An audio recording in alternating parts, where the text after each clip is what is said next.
Hello guys, in this video I am going to show you how to add a new tag to your note on the Evernote application.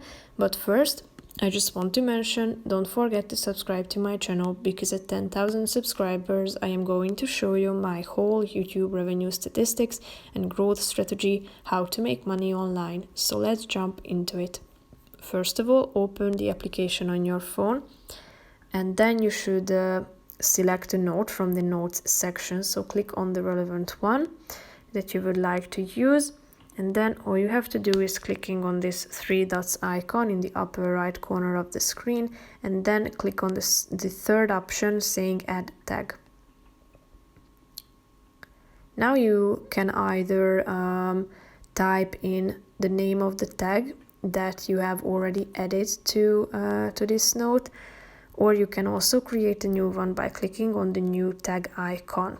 Here you need to type in the tag name and press the button create in the upper right corner of the screen, thereby saving this tag. And then you need to select your tag at this page and then click on the same button done in the upper right corner of the screen.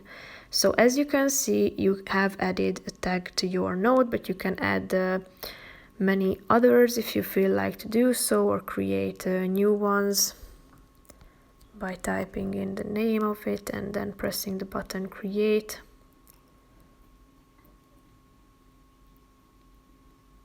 So then you will be able to add this second tag to your note. So that's pretty much it for this video. I hope you found it helpful. If you did, consider subscribing and see you in the next video. Bye bye.